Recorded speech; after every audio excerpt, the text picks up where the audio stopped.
Hello everyone. Back again with film recaps. In this video, I'm going to recap one of a horror thriller films from 2020, titled Freaky. Before we get to the storyline, I'd like to wish everyone a happy and great day. Without further ado, let's get straight to the storyline.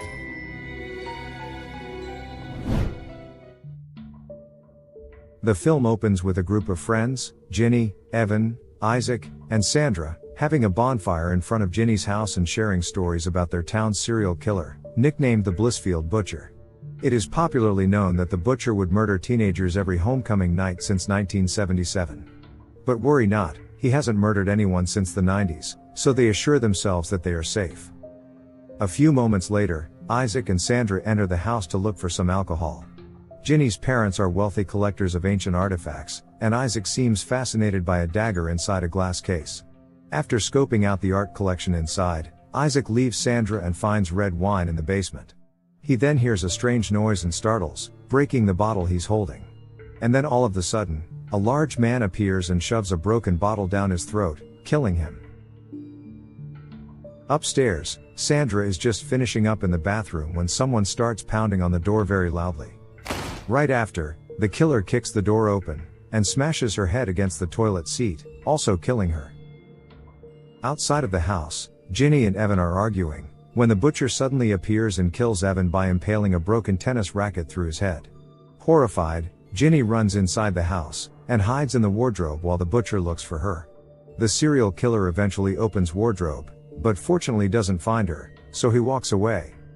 As it turns out, there is a secret door inside the wardrobe. After some time, Ginny sneaks out. She hears her parents pulling up at the driveway, so she makes a run for it, but the butcher ambushes her and throws her against the wall, where she gets impaled by a hanging artifact. It is now that he begins hearing whispers. It is coming from the dagger inside the glass case. He takes the dagger with him before escaping, leaving Ginny's parents screaming in horror at the sight of their daughter's dead body. The next morning we wake up with Millie, a teenager in the town of Blissfield, who lives with her alcoholic single mom, and her cop older sister, Char. The homecoming dance is around the corner, but she's decided not to go, and accompany her mom watch a play instead. At school, her friends, Joshua and Nyla, are disappointed that she isn't gonna be at homecoming. Although Millie struggles with self-esteem, her friends reassure her that she is attractive. Nyla pulls her aside and lectures her on how Millie shouldn't let her father's death eternally stop her from living her life, especially because her father has been dead for a year by now. We then learn from Ryler and her friend group, that Millie endures daily passive-aggressive bullying at the hands of her schoolmates. Later in class, her woodshop teacher, Mr. Bernardi, suddenly orders her to do a presentation he assigned her earlier than she was told, and she isn't ready for it. So Bernardi just humiliates her in front of the class and her crush, Booker. Millie, as well as every other student in town, then receives an emergency alert stating that 4 of their classmates have been murdered last night, and an investigation is ongoing. But despite this, the school is still not canceling homecoming. That evening, Millie poses as the school mascot during the homecoming game, and gets bullied by a couple of football players. Seeing this, her crush Booker appears sympathetic, but he doesn't say anything. After the game, Millie finds that her mother hasn't arrived to pick her up. Her best friends offer to keep her company while she waits, but she declines the offer and decides to wait. Before they part ways, they will do their special friendship handshake. Hours go by, and Millie ends up being the last person at the stadium. Unbeknownst to her, her alcoholic mother is actually passed out on the couch from too much drinking. When her sister Char comes home from work, she immediately realizes that Millie's not home and decides to call her. Millie picks up, but her phone dies shortly after. She's now starting to get scared, even more so when the stadium lights go out. To make it even worse, she sees a man standing across from her. As he approaches, she immediately realizes that he's the butcher, and scours for the stadium.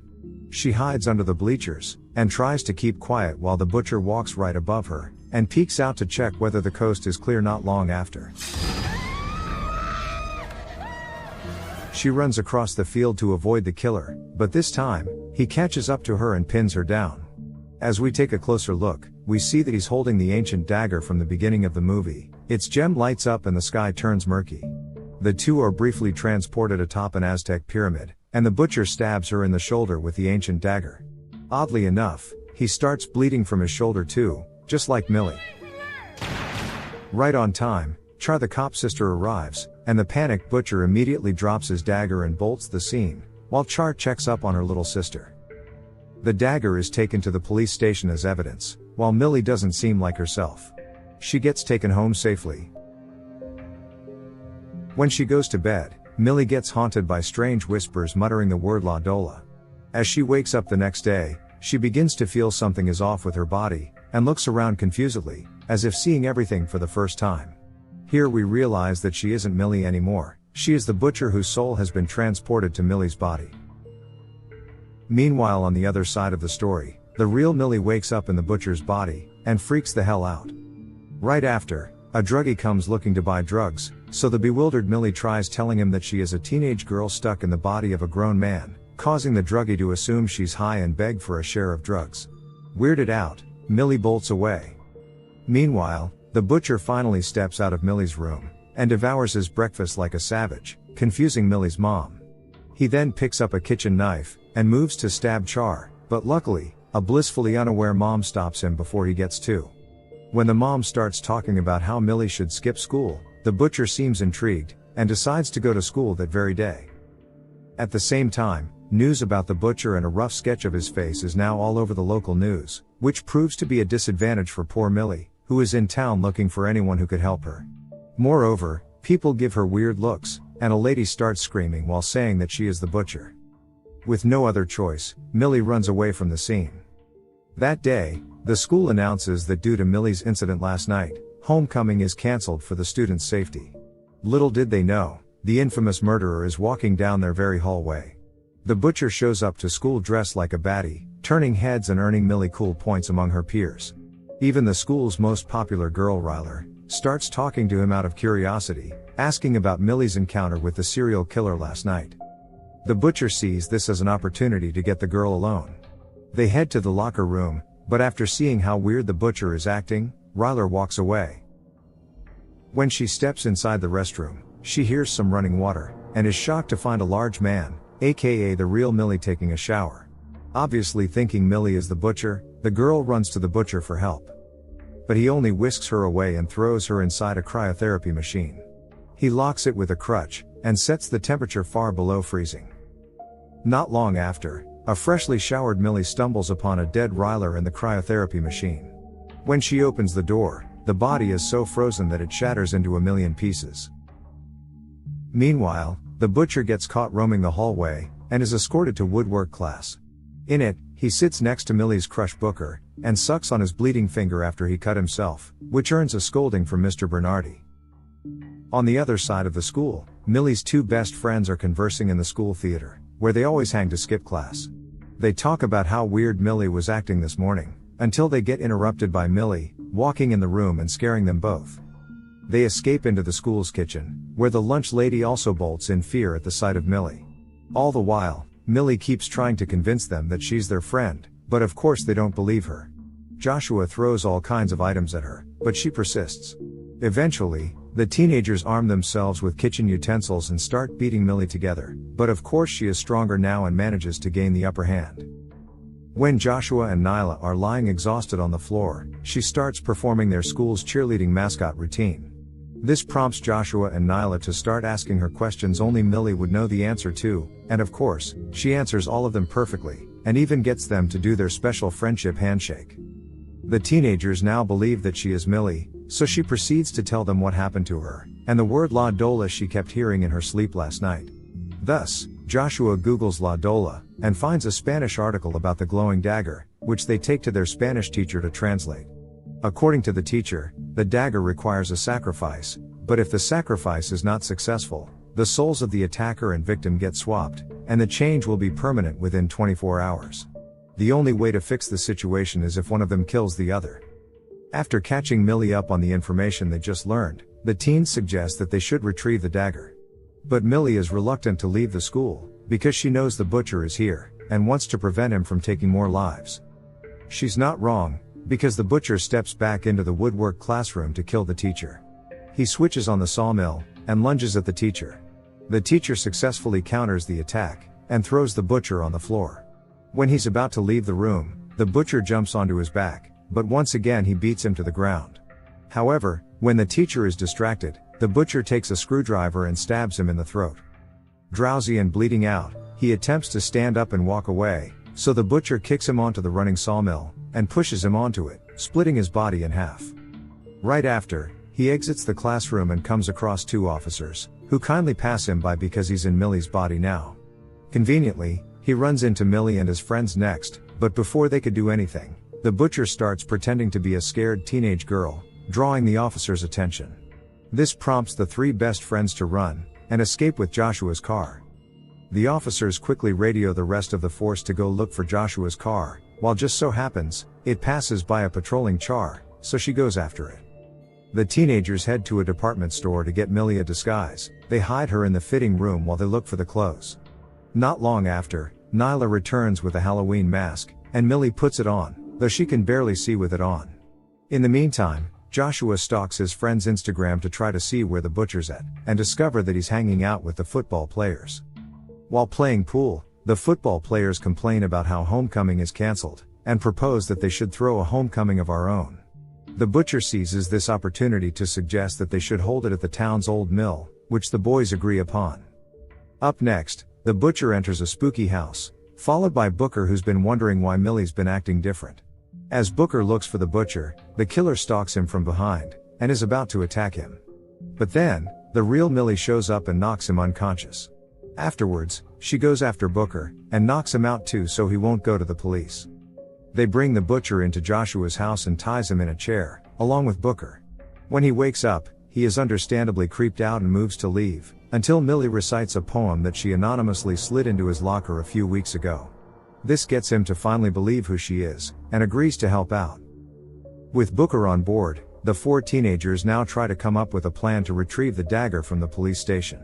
Joshua is on guard duty, while the other three head to the station. After they arrive, they sit and wait in the car until the rest of the officers leave. Nyla then tells the two to wait in the car, and let her handle this. Once she gets inside, she meets Char, and immediately starts pleading for help, by saying that the butcher kidnapped her earlier in the day and she escaped, but he followed her here and is now in the back of the police station. Hearing this, Char tells her to go hide, and checks the backlot immediately. Inside the car, Booker finally reveals to Millie that he also has a crush on her.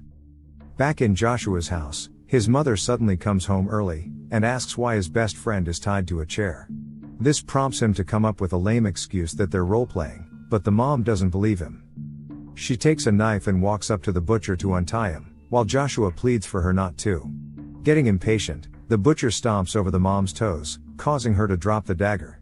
And then immediately, he frees himself and starts going after them with the dagger. The two retreat to the bedroom to hide, while the butcher menacingly pounds on it, until he comes up with a better idea, and heads for the police station instead.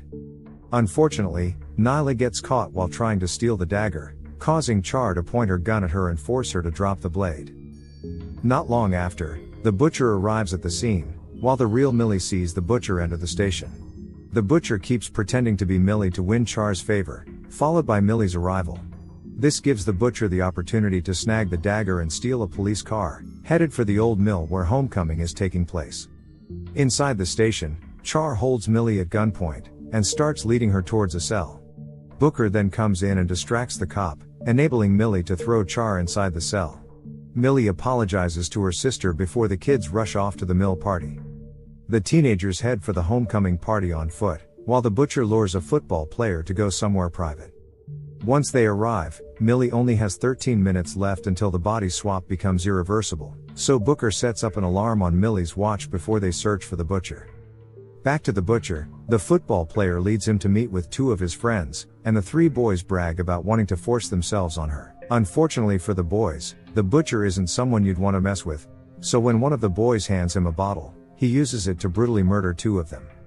The one remaining boy manages to stand his ground against him, until the butcher picks up a conveniently placed chainsaw, and saws his head off. The group split up. Joshua follows a football player who claims to know where Millie is. But as it turns out, he takes him somewhere quiet, and starts making unwanted advances, until the butcher shows up and sticks a metal hook in his eye. As Joshua screams, Millie shows up and faces off against the butcher, while telling Joshua to run. At the same time, the police arrive, while Millie and the butcher get into a scuffle. Millie manages to snag the dagger, but an officer shows up and shoots it off her hand, so she takes him down before going after the butcher. With Nyla and Joshua's help, the group pin the butcher down and get ready to stab him. Unfortunately, the alarm starts to ring, marking how time has run out. Millie is now at loss for words, until Joshua reminds her that Booker always sets his alarms 5 minutes early, which means there is still time. With that, Millie goes right ahead and stabs the butcher in the heart, effectively ending the curse. At the same time, the police arrive at the scene, and immediately shoot the butcher dead. On the next scene, the butcher is being taken by an ambulance and pronounced dead, at least for now. Meanwhile, Millie is back home, cuddling with her mom, who's glad she's now safe. It seems that all is well, however, when Millie exits to the hallway, she finds the front door open. And soon after, she hears strange noises coming from the other room. When she goes to investigate, the butcher sneaks behind her, and puts a knife to her throat. Char comes to the rescue, but as it turns out, he already removed the bullets in her gun. Luckily, Mom comes in and smashes a bottle to his head, while Char charges at him and immediately starts loading her gun, but she isn't fast enough. The butcher throws the mom to the ground, followed by Char. Until lastly, the killer tells Millie how bad her life is with a dead father and a drunk mom. He then twists Millie's arm, and pins her to the ground. Millie doesn't lose hope, and retaliates by kicking him in the balls, allowing the women to overpower him. As the final blow, Millie impales him with a piece from a broken chair. And this is where the movie ends. Okay guys. That's all the recap of Freaky 2020. Thanks for watching. See you again in the next video.